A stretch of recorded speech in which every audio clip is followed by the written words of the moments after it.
আসসালামু আলাইকুম। আজকে আমরা পড়তে যাচ্ছি হচ্ছে যোজনী। যেহেতু গত ভিডিওটা একটু লম্বা হয়ে গেছিল, এজন্য যোজনী পাঠটা আমরা আলাদা করে নিয়েছি।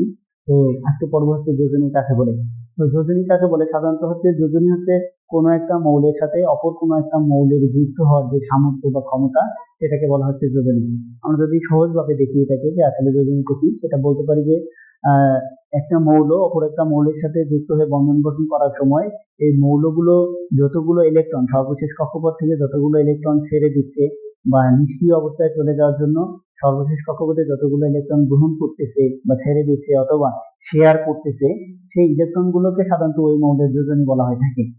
যদি আমি সংজ্ঞাটা লিখতেছি না, আবার বলতেছি, তোমরা লিখে নিতে পারো। সেটা হচ্ছে যে দুইটা মৌল পরস্পরের সাথে যুক্ত হয়ে বন্ধন গঠন করার সময় যতগুলো ইলেকট্রন ছেড়ে দেয় অথবা গ্রহণ করে অথবা শেয়ার করে, তাকে ওই মৌলের যোজনী বলা হয়। তোমরা এটা লিখে নিও। তো যোজনীর ক্ষেত্রে আমরা যদি দেখি, পর্যায় সারণীতে গ্রুপ নং একে যে মৌলগুলো আছে এদের যোজনী হচ্ছে এক। তো আসলে কেন এদের যোজনী এক আমরা দেখি। বলেছিলাম হচ্ছে শুরুতে যে মৌলগুলো আছে হাইড্রোজেন, লিথিয়াম, সোডিয়াম, পটাশিয়াম। তো আমরা লিথিয়াম বা সোডিয়াম থেকে যদি শুরু করি, সোডিয়ামের ক্ষেত্রে যদি দেখি, আমরা এর আগেও দেখলাম যে সোডিয়ামের যোজনী আমরা এক লিখেছি। যে আসলে কেন সোডিয়ামের যোজনী এক হয়। সোডিয়ামের যদি আমরা ইলেকট্রন সংখ্যা দেখি, সোডিয়ামের ইলেকট্রন সংখ্যা হচ্ছে টোটাল 11টা, প্রোটন সংখ্যা 11, ইলেকট্রন সংখ্যা 11। এটা পরমাণু চার্জ নিরপেক্ষ এই জন্য হয়ে থাকে। তো আমরা যদি দেখি এই 11টা ইলেকট্রনকে যদি আমরা বিন্যস্ত করি, তাহলে সর্বশেষে একটা মাত্র ইলেকট্রন থাকে। একটা মাত্র ইলেকট্রন থাকে যদি আমরা বিন্যস্ত করি এভাবে, যে 1s 2s 2s, তারপর হচ্ছে 2p, এটা আবার সোডিয়াম থেকে। তো আমরা এর আগে দেখেছিলাম যে সোডিয়ামের যোজনী আমরা 1 লিখেছিলাম। যে আসলে দেখি সোডিয়ামের যোজনী 1 কেন হয়, তার কারণ আমরা বললাম যে কোনো একটা মৌল অপর কোনো একটা মৌলের সাথে যুক্ত হওয়ার সময় যতগুলো ইলেকট্রন ছেড়ে দেয় বা গ্রহণ করে বা শেয়ার করে, তাকে ওই মৌলের যোজনী বলা হয় থাকে।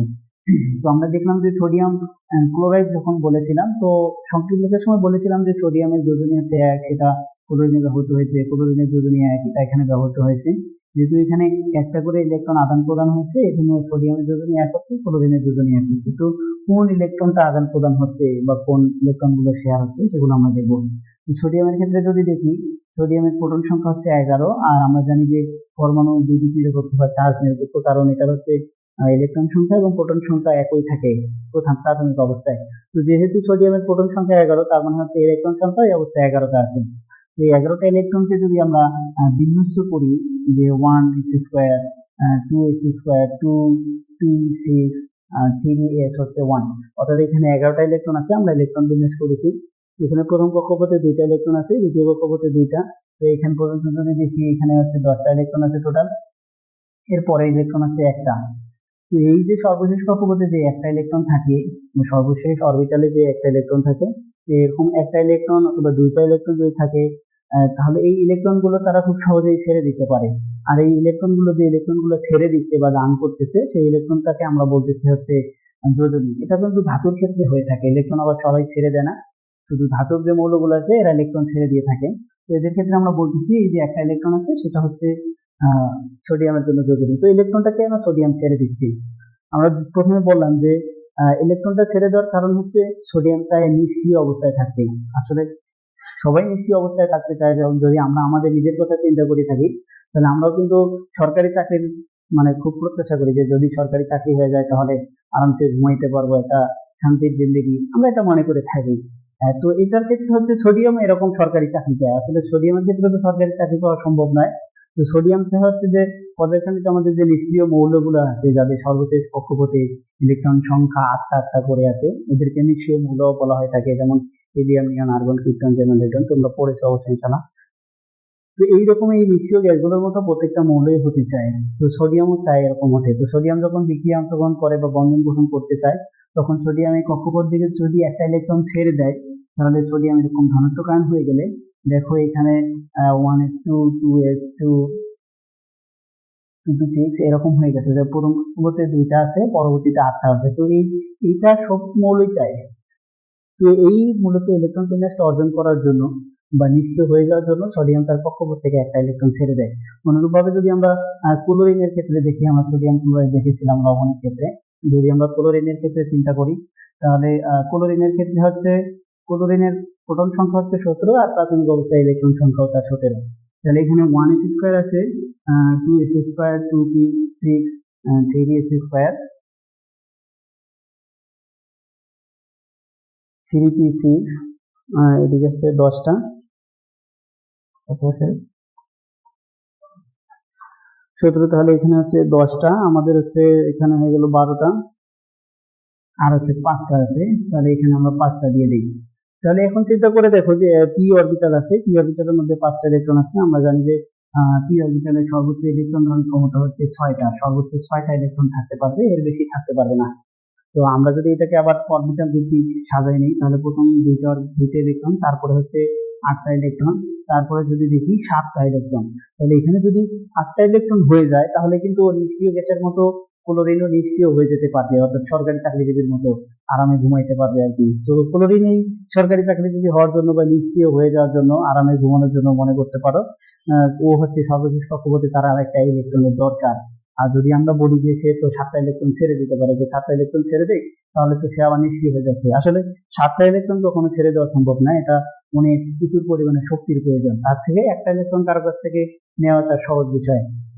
তো এই জন্য হচ্ছে ক্লোরিন একটা ইলেকট্রন নেবে। এখন কার কাছ থেকে নেবে? যারা একটা করে ইলেকট্রন দেয় তাদের কাছ থেকে নেবে। যেমন এখানে সোডিয়াম ক্লোরাইডের কথা চিন্তা করলাম, সোডিয়াম একটা ইলেকট্রন দিতে পারে, সোডিয়ামের কাছ থেকে একটা ইলেকট্রন নিয়ে সোডিয়াম ক্লোরাইড হয়ে গেছে। তাহলে সে একটা ইলেকট্রন যখন গ্রহণ করবে, তখন তার এই যে অরবিটালটা আছে, এখানে একটা ইলেকট্রন হয়ে গেলে p6 হয়ে যাবে। তো যখন p6 হয়ে যাবে, তখন এই অরবিটালও নিষ্ক্রিয় অবস্থায় চলে যাবে। পাশাপাশি এখানেও আমাদের 8টা ইলেকট্রন হয়ে যাবে, তখন এই ক্লোরিনটাও নিষ্ক্রিয় অবস্থায় হয়ে যাবে, কারণ তার সর্বশেষ কক্ষপথে ইলেকট্রন 8টা চলে আসছে।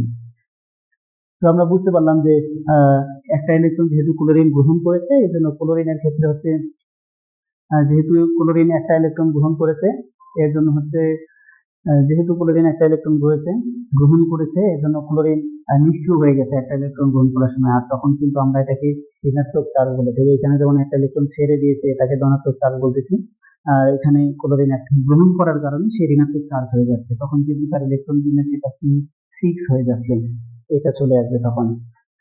তো আমরা ধাতু এবং অধাতুর ক্ষেত্রে দেখলাম। এটা যদি আমরা ক্যালসিয়ামের ক্ষেত্রেও দেখি, ক্যালসিয়ামের ক্ষেত্রেও সেম জিনিস, ক্যালসিয়াম একটু বড় হয়ে যায়। ম্যাগনেসিয়ামের ক্ষেত্রে যদি দেখি, ম্যাগনেসিয়াম হচ্ছে 1s2, 2s 2s2, তারপর হচ্ছে 2p6 আর 3s2। সম্ভবত ম্যাগনেসিয়ামের প্রোটন সংখ্যা বা ইলেকট্রন সংখ্যা প্রাথমিক অবস্থায় 12টি করে। তো যদি আমরা হিসাব করি, তাহলে এখানে 10টা হয়ে গেছে, আর এখানে আছে 2টা, 12টা। আমরা যদি হিসাব করি, তাহলে প্রথম কক্ষপথে 2টা, দ্বিতীয় কক্ষপথে হচ্ছে 8টা, আর তৃতীয় কক্ষপথে আছে 2টা। তাহলে এখানে যে 2টা ইলেকট্রন আছে ম্যাগনেসিয়ামের, তো ম্যাগনেসিয়াম এই 2টা ইলেকট্রন খুব সহজেই ছেড়ে দিতে পারে। তো এই জন্য ম্যাগনেসিয়াম যদি ওই 2টা ইলেকট্রন ছেড়ে দিয়ে যায়, তখন হচ্ছে ম্যাগনেসিয়াম 2+ হয়ে যাবে। এখানে প্রোটন সংখ্যা কিন্তু সেম থাকবে, ছেড়ে দিচ্ছে ইলেকট্রন, প্রোটন ছেড়ে দিচ্ছে না। অর্থাৎ প্রোটন সংখ্যা কিন্তু সেম থাকবে। কক্ষপথ থেকে ইলেকট্রন যেহেতু ছেড়ে দিচ্ছে, ইলেকট্রন কমে যাবে। ইলেকট্রন কমে গেলে, যেহেতু সে ছেড়ে দিচ্ছে, এজন্য আমরা হচ্ছে ট্যাগ লাগিয়ে দিয়েছি যে দান করেছে, ধনাত্মক, পজিটিভ। তখন আমরা এখানে লিখতে পারি 2টা, 8টা, যেহেতু 2টা ইলেকট্রন ছেড়ে দিয়ে দেবে। তাহলে দেখো এখানেও সর্বশেষ কক্ষপথে 8টা ইলেকট্রন চলে আসছে, অর্থাৎ নিষ্ক্রিয় মৌলসমূহের মতো সেও নিষ্ক্রিয় হয়ে গেছে। তার সবাই কিন্তু এটা চায়, সব মৌলই চায় নিষ্ক্রিয় হতে, এই জন্য ম্যাগনেসিয়াম 2টা ইলেকট্রন ছেড়ে দিয়েছে। তো যদি আমরা এখানে ম্যাগনেসিয়াম ক্লোরাইড লিখেছিলাম, ম্যাগনেসিয়াম ক্লোরাইডের ক্ষেত্রে চিন্তা করি, সংকেতের কথা তোমরা আবার দেখে আসতে পারো, সংকেত বিষয়টা কি। সংকেতে তাহলে এখানে ম্যাগনেসিয়ামের যোজনী ক্লোরিনে চলে গেছে, ক্লোরিনের যোজনীটা ম্যাগনেসিয়ামে চলে আসছে, ক্লোরিনের যোজনী 1, আমরা এটা দেখে আসছি। তো ম্যাগনেসিয়ামের 2টা ইলেকট্রন ছেড়ে দিয়েছে, সেই 2টা ইলেকট্রন, ধরো এখানে 2টা ক্লোরিন আছে, প্রত্যেকটা ক্লোরিন যদি একটা একটা করে নেয়, তাহলে 2টা ক্লোরিন 2টা ইলেকট্রন নিয়ে নেবে ম্যাগনেসিয়ামের। তাহলে আমরা এটা দেখলাম হচ্ছে ধাতুর যোজনী এবং অধাতুর যোজনী দেখলাম। তো কিছু কিছু ধাতু অধাতু আছে যারা আসলে ইলেকট্রন গ্রহণ করে, পাশাপাশি অনেক সময় যখন আমরা এখানে ধাতু আর অধাতু দিয়ে দেখেছি, যদি আমি এভাবে দেখি যে কি লিখতে পারি, ধরো হচ্ছে অ্যামোনিয়াম যদি লিখি, অথবা NH3 অ্যামোনিয়া লিখি, এখানে কিন্তু দুটাই অধাতু, যেখানে হাইড্রোজেন এবং নাইট্রোজেন দুটাই অধাতু। তো এই ক্ষেত্রে আমরা কি করবো, আবার পানিও লিখতে পারি H2O, এটাও হচ্ছে অধাতু। তো এখানে আসলে যোজনীটা কিভাবে বের করা যায়? এখানে যখন নাইট্রোজেনের ক্ষেত্রে যদি আমি চিন্তা করি, নাইট্রোজেনের যোজনী এখানে দেখা যাচ্ছে যে 3, কারণ আমরা সংকেতের ক্ষেত্রে দেখেছি যে এটার যোজনী ওইদিকে যাবে, ওটার যোজনীটা এদিকে চলে আসবে। কারণ এখানে দেখা যাচ্ছে যে নাইট্রোজেনের যোজনী হয়ে যাচ্ছে 3। তো আমরা যদি নাইট্রোজেনের ক্ষেত্রে দেখি, নাইট্রোজেন 7, প্রাথমিক অবস্থায় সবগুলো সমান।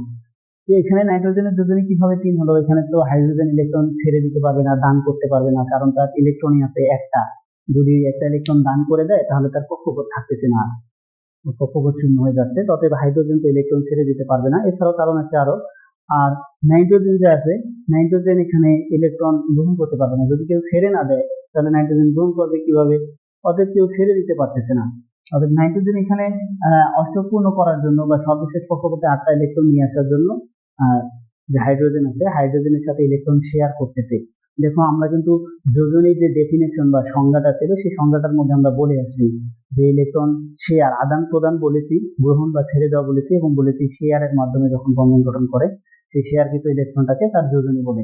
আমরা নাইট্রোজেনের ক্ষেত্রে এখানে দেখতেছি যে ইলেকট্রন শেয়ার করেছে নাইট্রোজেন।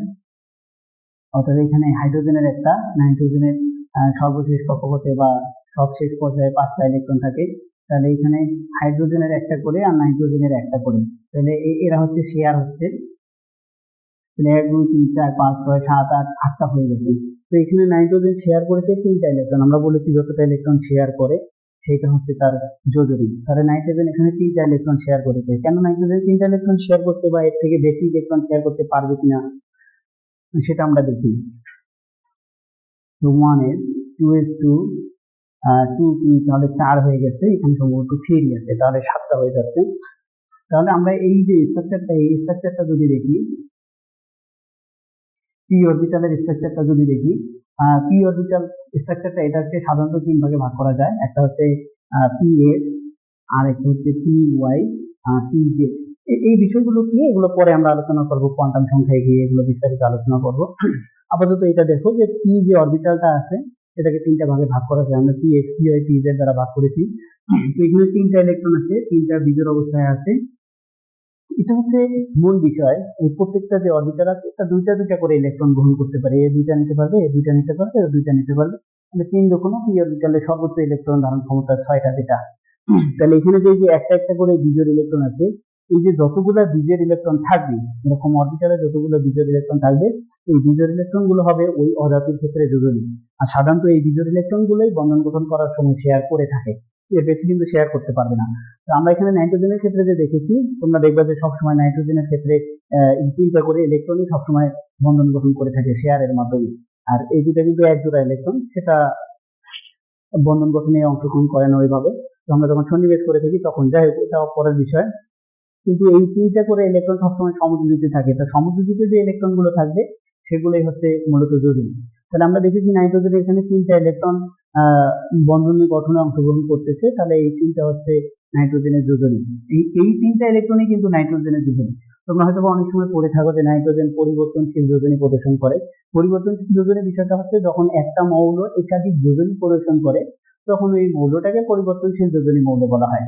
আসলে আমরা অনেক সময় পড়ে থাকি যে নাইট্রোজেন হচ্ছে পরিবর্তনশীল যোজনী বিশিষ্ট একটা মৌল, এর যোজনী হচ্ছে 1 2 3 4 5। আসলে এটা ঠিক নয়। আমরা এখান থেকে দেখতে পাচ্ছি যে নাইট্রোজেনের সর্বোচ্চ যে পি অরবিটালটা আছে এখানে 3টা ইলেকট্রন আছে। অথবা আমরা এখান থেকে বলতে পারি যে এই যে বিজোড় 3টা ইলেকট্রন আছে, এই 3টা ইলেকট্রনই নাইট্রোজেন শেয়ার করতে পারবে, আর 3টা ইলেকট্রনই এই 3টাই হচ্ছে নাইট্রোজেনের যোজনী। অতএব এতদিন যে পড়ে আসছি আমরা নাইট্রোজেনের পরিবর্তনশীল যোজনী প্রদর্শন করে, সেটা কিন্তু ঠিক নয়। কারণ লজিক থাকতে হবে অবশ্যই। কেমিস্ট্রি অনেকেই বলে থাকে এটা যে ঠাডা মুখস্থ করতে হয় পুরোটাই, আসলে এরকমটা না। তো আমরা বিষয়টা দেখলাম যে পি অরবিটালে যে 3টা বিজোড় ইলেকট্রন আছে এরা বন্ধন গঠনে অংশগ্রহণ করে, মূলত এরাই হচ্ছে নাইট্রোজেনের ক্ষেত্রে যোজনী। অর্থাৎ নাইট্রোজেনের ক্ষেত্রে যোজনী হচ্ছে 3, এটা ফিক্সড। এই নাইট্রোজেনের যোজনী যে 3 আছে এটা ফিক্সড, এর একাধিক যোজনী হতে পারে না। আর আমরা যেটা পড়েছি সেটা হচ্ছে নাইট্রোজেনের জারণ মান, যে নাইট্রোজেন অক্সিজেনের সাথে বিক্রিয়া করে একাধিক জারণ মান প্রদর্শন করে, সেটা আমরা অন্য সময় জাতীয় পদার্থ পাঠের সময় আলোচনা করবো। তো আমরা এখানে দেখলাম যে আসলে নাইট্রোজেনের যোজনী হচ্ছে 3, এটা ফিক্সড। অনুরূপ ভাবে আমরা যদি ফসফরাস, সালফার, অন্য অন্য যে ধাতুগুলো অধাতুগুলো আছে ওদের ক্ষেত্রেও আমরা অনুরূপ ভাবে যোজনী নির্ণয় করতে পারি। তাহলে আশা করি তোমরা বুঝতে পারছো যে যোজনী বিষয়টা কি, যোজনী কিভাবে নির্ণয় করতে হয়। এছাড়াও আমরা পরবর্তী যে ক্লাসগুলো করবো ওখানেও পাশাপাশি এগুলো পড়ে যাবো, এগুলো নিয়ে আলোচনা করবো। পাশাপাশি নেক্সট যে অধ্যায়গুলো আসবে, ইউনিটগুলো আসবে সেগুলো নিয়ে আলোচনা করবো। তো সবাই ভালো থাকবেন, দেখা হবে আবার নেক্সট ক্লাসে ইনশাল্লাহ।